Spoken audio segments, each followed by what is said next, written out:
Hello everyone, good morning. आज 22 मई है और बिहार एसटीईटी यानी कि अगर आप बिहार की जो आगामी शिक्षक भर्ती है बीपीएससी टीआरई 4 का इंतज़ार कर रहे हैं और आपने बिहार का जो टीजीटी और पीजीटी का एग्ज़ाम होता है 9वीं 10वीं और 11वीं 12वीं में अगर आप शिक्षक बनना चाहते हैं और आपके पास एसटीईटी नहीं है जो कि एक कंपलसरी शर्त है। आपको पता है कि एसटीईटी का जो पेपर 1 होता है ये आपको क्लियर करना पड़ता है फॉर द टीजीटी यानी कि 9-10 का टीचर बनने के लिए। और अगर आप पेपर 2 क्लियर करते हैं तो आप 11 और 12 यानी कि पीजीटी लेवल के टीचर बन पाएंगे। तो अगर आपके पास एसटीईटी नहीं है, एलिजिबिलिटी बीएड अगर आप किए हुए हैं तो सफिशिएंट है, कोई और एलिजिबिलिटी नहीं है। पेपर 2 के लिए पीजी मांगता है, पेपर 1 के लिए यूजी, ठीक है, बस यही शर्त होती है। उम्र सीमा 37 साल for general and other state, male female दोनों रहती है, क्योंकि जो अदर स्टेट की फ़ीमेल होती है ना उनको भी बिहार में उम्र सीमा में, जैसे कि बिहार की अगर जनरल है तो उनको उम्र सीमा में 3 साल की छूट मिल जाती है, 40 साल तक वो आवेदन वहाँ पर कर पाती हैं। लेकिन अगर आप यूपी से हैं या फिर अदर स्टेट से हैं बिहार के अलावा, तो आप मेल हों या फिर फीमेल हों, उम्र सीमा वही रहती है 37 साल। खैर, सारी जानकारी मैं आपको ऑलरेडी एक वीडियो में दे चुका हूँ। यहाँ पर आपको ये बताना है कि प्रक्रिया स्टार्ट हो चुकी है बिहार एसटीईटी के लिए और बहुत ही जल्द इसके लिए आवेदन जो है वो लिए जाएंगे।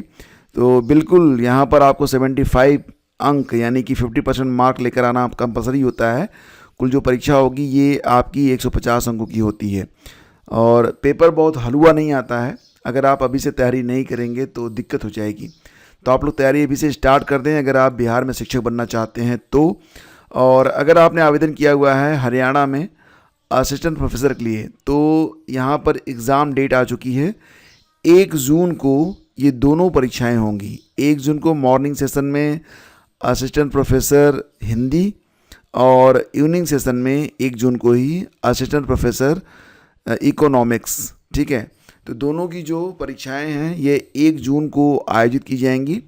आपके जो एडमिट कार्ड हैं ये 26 मई से डाउनलोड होने स्टार्ट हो जाएंगे।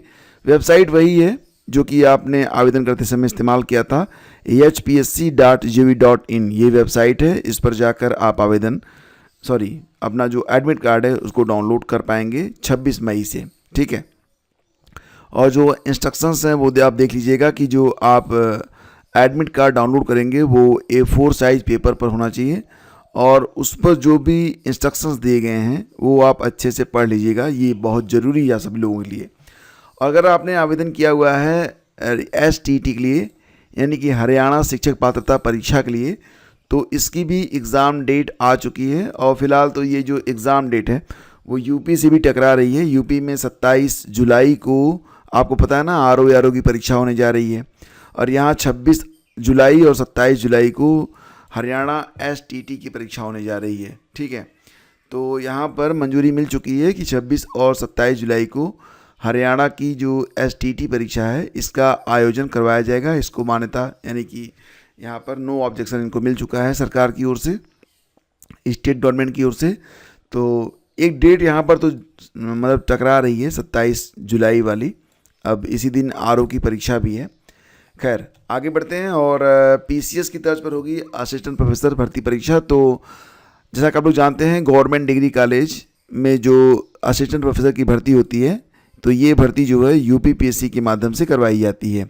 तो अभी तक नियमावली में ये था कि एक स्क्रीनिंग परीक्षा होती थी, प्री परीक्षा होती थी और प्री परीक्षा केवल स्क्रीनिंग के लिए ही होती थी और पूरा जो भर्ती प्रक्रिया पूरी होती थी वो इंटरव्यू जो कि मात्र 10-15 मिनट का होता था उसके आधार पर जो भी अंक आपको प्राप्त होते थे तो उसी के आधार पर भर्ती कर ली जाती थी। तो इस पर कुछ लोगों को ऑब्जेक्शन था कि 10 मिनट के अंदर आप कैसे पता कर लेंगे कि उस व्यक्ति को जिसे आप गवर्नमेंट डिग्री कॉलेज में असिस्टेंट प्रोफेसर बनाने वाले हैं वो इस पद के लिए योग्य है भी या फिर नहीं है। तो फिलहाल अब जो प्रक्रिया है इसमें बदलाव किया जाना था। तो पहले तो बदलाव ये तय किया गया कि स्क्रीनिंग की परीक्षा होगी, इसके बाद इंटरव्यू होगा, स्क्रीनिंग प्लस इंटरव्यू होगा। लेकिन यहाँ पर एक मामला यहाँ पर और भी उठ रहा था कि केवल स्क्रीनिंग और इंटरव्यू ये जो है ना इस पद के मुफीद नहीं बैठ रहा था, क्योंकि ये जो पद है ये समूह क के अंतर्गत आता है, ग्रुप ए के अंतर्गत आता है। और इसीलिए अब जो भी ये भर्ती होगी तो उसमें सबसे पहले प्री की परीक्षा होगी, स्क्रीनिंग होगी, जो लोग पास होंगे उनकी मुख्य परीक्षा करवाई जाएगी, और मुख्य परीक्षा के बाद जो लोग उत्तीर्ण माने जाएंगे तो उनका इंटरव्यू होगा, ठीक है। और जो फाइनल मेरिट आपकी बनेगी वो मेंस और इंटरव्यू के अंकों को जोड़कर बनाई जाएगी। तो मुख्य परीक्षा और इंटरव्यू के आधार पर सेम प्रक्रिया जो कि यूपी पीसीएस में होती है, तो उसी प्रकार से यहाँ पर भी जो प्रक्रिया है उसको आगे जो है बढ़ाया जाएगा। यानी कि प्री होगा, मेंस होगा, इसके बाद इंटरव्यू होगा, और पदों की संख्या के 15 गुना अभ्यर्थियों को मुख्य परीक्षा के लिए चुना जाएगा, ठीक है।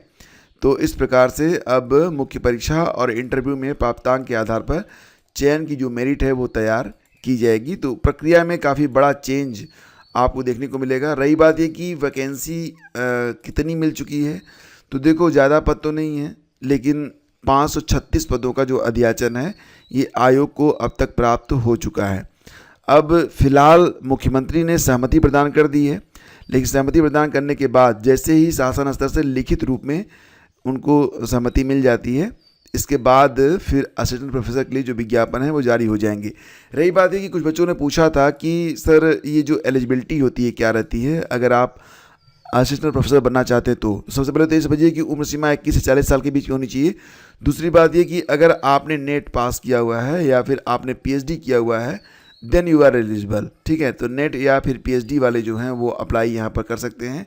उम्र सीमा 40 साल है। अगर आप रिजर्व कैटेगरी से आते हैं तो 45 साल तक, जैसे कि SC ST OBC, या फिर अगर आप उत्तर प्रदेश राज्य सरकार के कर्मचारी हैं, गवर्नमेंट जॉब में हैं, तो भी स्पोर्ट पर्सन को भी, और विशेष परिस्थितियों में तो 10-10 साल की छूट है, लेकिन उसके लिए आपको देखना पड़ेगा, जैसे कि जो दिव्यांग वगैरह हैं उनको, ठीक है।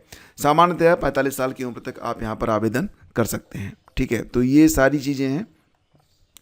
और रही बात ये कि आजमगढ़, मऊ और बलिया के 4 शिक्षकों की सेवा समाप्त। जैसा कि आप लोग जानते हैं 69,000 शिक्षक भर्ती में हाई कोर्ट के आदेश के बाद सचिव ने एक आदेश जारी किया था, और उसमें ये कहा गया था कि जो भी लोग 22 दिसंबर 2018 तक योग्यता धारित नहीं करते हैं उनकी सेवा जो है समाप्त कर दी जाएगी। तो कई सारे शिक्षक ऐसे हैं जिनको जो है फिलहाल नोटिस जारी कर दी गई है, कारण बताओ notice.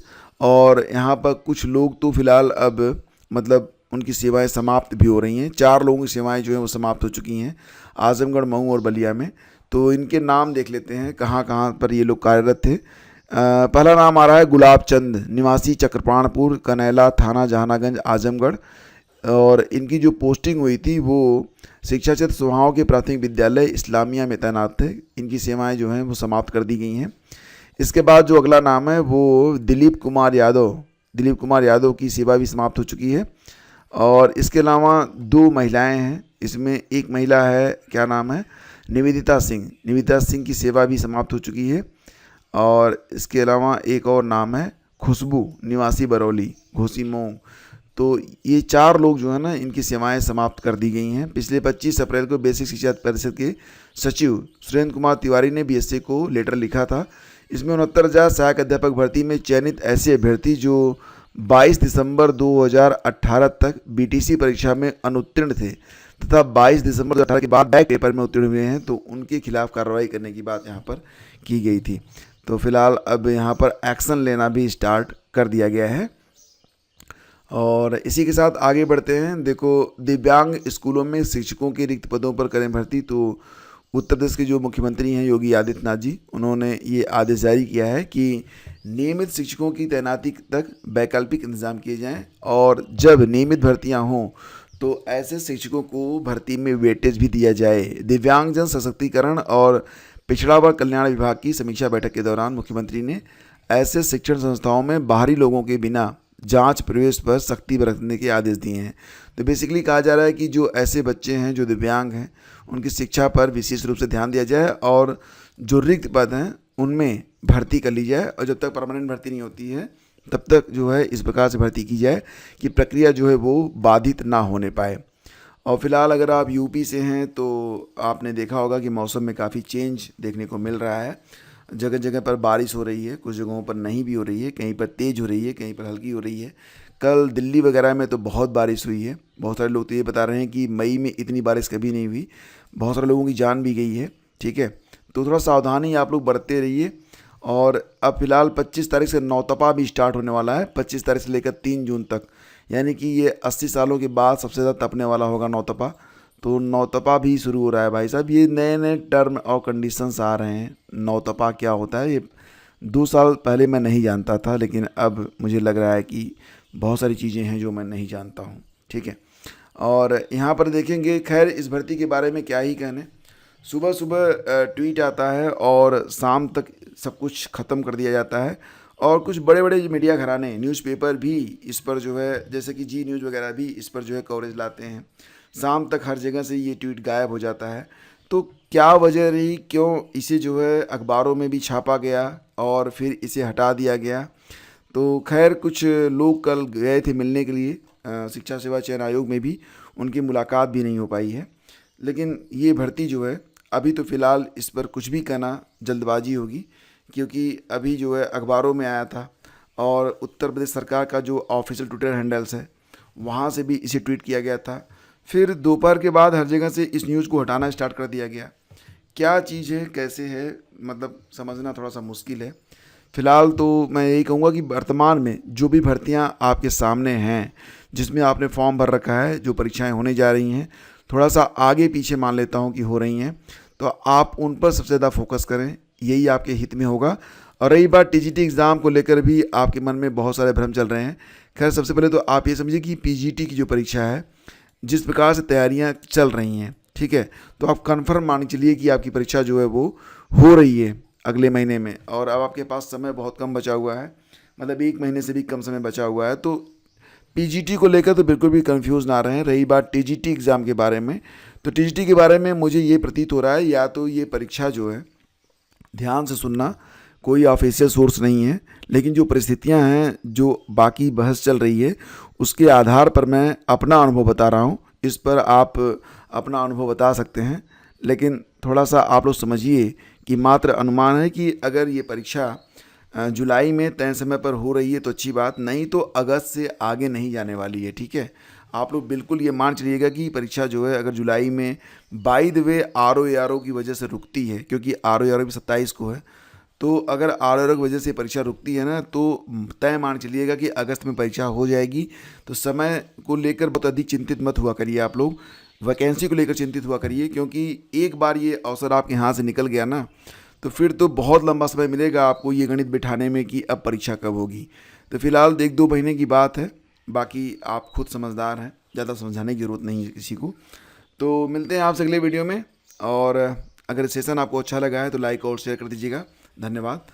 Have a great day. जय हिंद।